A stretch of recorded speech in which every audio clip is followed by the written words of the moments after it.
तो आज हम शुरू करने वाले हैं, ये देख रहे हैं मेंटल मैथ कक्षा 8 हिंदी मीडियम में है का एक नया अध्याय शुरू करने वाले हैं। ठीक है, आप मुझे कमेंट्स कर सकते हैं कि सर मुझे इस टॉपिक के ऊपर इस अध्याय के प्रश्न समझ में नहीं आ रहे, आप उस पर बनाए।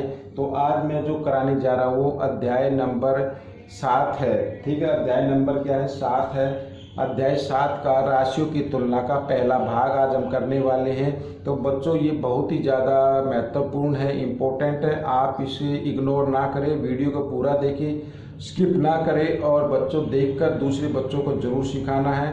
ठीक है, ताकि आप के आने वाले जो भी एग्ज़ाम होंगे, और मैं तो ये कहता हूँ कि आप हर क्विज में पार्टिसिपेट कीजिए। ठीक है ना, अगर आप क्विज में पार्टिसिपेट करेंगे तो अच्छी रैंक भी आएगी और आपको क्या होगा, आपकी प्रैक्टिस भी हो जाएगी कि जब आप पास आउट करते हैं तो जो कंपटीशन के एग्ज़ाम होते हैं, गवर्नमेंट नौकरियों के एग्ज़ाम होते हैं, उसमें किस तरीके के प्रश्न आपके आते हैं। तो बच्चों आपकी प्रैक्टिस भी हो जाएगी। ठीक है, तो आइए चलते हैं अपनी टेबल पर और करते हैं अध्याय नंबर 7 का पहला भाग, जिसमें प्रश्न नंबर 1 से प्रश्न नंबर 5 में कराने वाला हूँ। ठीक है बच्चों, प्रश्न नंबर 1 क्या कहता है, ये रहा आपके सामने, बहुत ही आसान है। प्रश्न नंबर 1 कहता है 1% का आधा दशमलव रूप में बताइए। ठीक है, 1% का आधा का दशमलव रूप क्या होता है वो हमें बताना। करना कैसे, आइए करना शुरू करते हैं।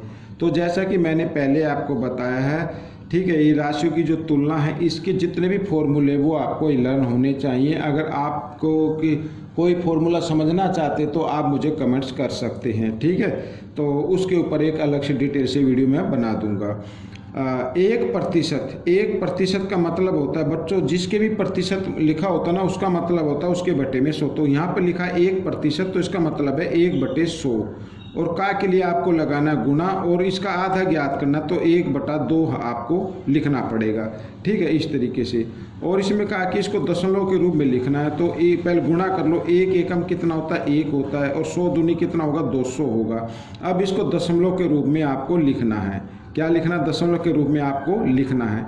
तो दशमलव के रूप में लिखना है, तो या तो आप सीधी इसको 200 से नीचे वाले से हमेशा क्या करते हैं, भाग करते हैं, हर से भाग करते हैं। तो 200 का पाड़ा लेना, लेकिन पाड़ा तो नहीं चलेगा, तो हम क्या करेंगे, 0 दशमलव लगा के 1 0 लगा देंगे। अगर अब भी नहीं चल रहा है तो 1 0 और लगाएंगे। ठीक है, यहाँ पर अब 200 पंजे कितना होता है? 100 सॉरी, अब भी नहीं चला, तो यहाँ पर हम देखेंगे कि दशमलव के बाद 1 0 हमने लगा दिए, तो यहाँ पर 1 0 और लगा देंगे। ठीक है, ठीक है, तो अब यहाँ पर 100 आ गया। अब भी पाड़ा नहीं चलेगा, तो अब आपको क्या करना है, आपको 1 0 और लगानी है, और यहाँ पर तो 200 पंजे यहाँ पर। अगर इसको मैं दशमलव के रूप में लिखूँ तो इस तरीके से आएगा। ठीक है, 200 पंजे क्या, ये 0 है बच्चों, यहाँ पर 1000 होता है। ठीक है, तो ये कट गया। अब यहाँ पर अगर मैं इसको लिखूँ दशमलव का रूप, तो ये आएगा 0.005।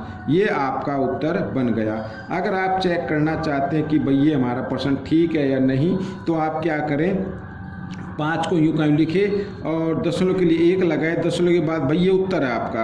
अब मैं चेक करके बता रहा हूँ कि ये आपको चेक करना है कि ये हमारा जो प्रश्न है ये ठीक है या नहीं है। तो इस तरीके से कर सकते हैं। तो दशमलव के लिए 1 लगा, दशमलव के बाद 3 अंक है, तो 3 0 लगा दिया आपने। ठीक है, 5 से इसको काटेंगे, 5 एकम 5, 5 दूनी 10, और यहाँ पर ये 0 ये 0, तो आगे ना 1/200। तो बच्चों इस तरीके से ये आपका प्रश्न ठीक हो गया। आइए करते हैं प्रश्न नंबर 2। तो प्रश्न नंबर 2 क्या कहता है, ये भी बहुत ही आसान है प्रश्न नंबर 2। ठीक है ना, प्रश्न नंबर 2 कहता है मान बताना है। मान बताना 7 गुणा, और यहाँ पर मिश्र संख्या लिखी हुई है, तो आपको क्या करना है, आपको ना इसको भिन्न में बदल लेना है। ठीक है, क्या होगा, देखो मैं इधर लिखता हूँ 71 सही 3/7, इसको भिन्न में बदलें, तो 7 एकम 7 हो गया। ठीक है, 7 एकम 7 और 7 7 49। अब इसमें 3 जमा कर देंगे तो कितना आ जाएगा, 500 आ जाएगा। तो 500/7 आएगा, 500/7। और का लिखा प्रतिशत, और जब कभी भी बटे में का प्रतिशत हो तो आपको 1/100% लिख देना है। ठीक है, तो इससे कन्फ्यूजन भी नहीं होगा। तो 7 से 7 कैंसिल हो गया, 2 0 से 2 0 कैंसिल हो गई, और यहाँ पे बचा 5। तो ये आपका उत्तर बन गया। ठीक है ना, ये आपका आंसर निकल गया है। इस तरीके से करना है। अब प्रश्न नंबर 3 क्या कहता है, को इसको भी भिन्न के रूप में लिखना है। यहाँ पर आप देख रहे हैं 566 सही 2/3 प्रतिशत को भिन्न के रूप में लिखना है, यानी बटे में लिखना है। तो पहले इसको हम क्या करते हैं, इसको भी भिन्न में बदल लेते हैं। तो 3 छीक 18, 3 छीक 18 और 1 19, ठीक है, हासिल 1, 3 पंजे 15 और 1 16, ये आ जाएगा। और इसमें 2 जमा करेंगे तो 1700 आ जाएगा, ठीक है, 1700। तो इसको लिख सकते हैं हम 1700/3, और प्रतिशत लिखा है तो इसका 1/100% करना है, ठीक है भाई। किसी भी नंबर के सामने अगर प्रतिशत लिखा होता है उसका मतलब होता है उसके बटे में 100, ठीक है, ये याद रखना है आपको।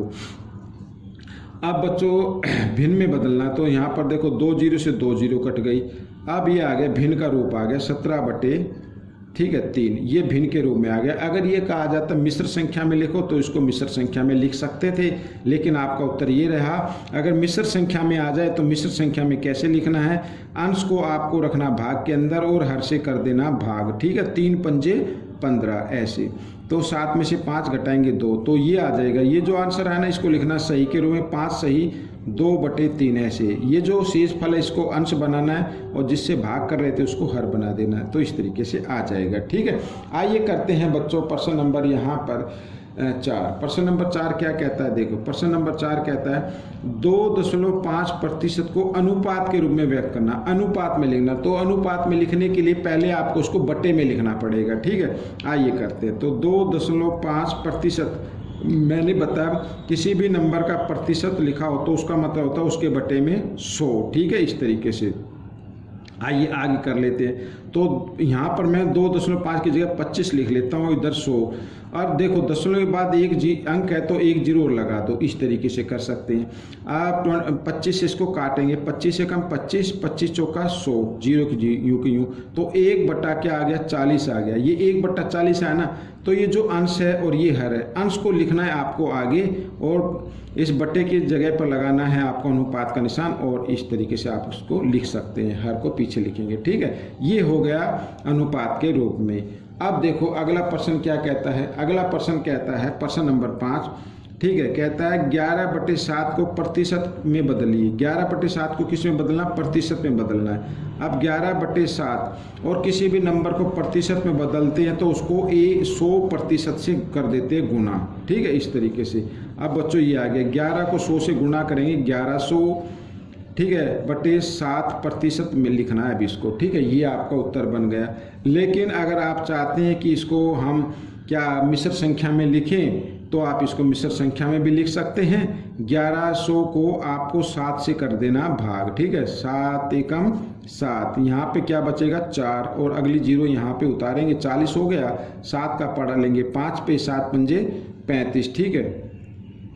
यहाँ पे बच गया, फिर कितना बच गया 5 बच गया, 0 फिर इधर उतार ली तो हो गया 50, 7 7 49, इस तरीके से यहाँ पे 1 बचा, ठीक है। बस इतना ही करना है। अब ये जो उत्तर आया 157, इसको लिखना है आपको सही के रूप में, और ये जो शेष फल है इसको बना देना अंश, और जिससे भाग करे तो वो हर, और इसको लिख देना प्रतिशत।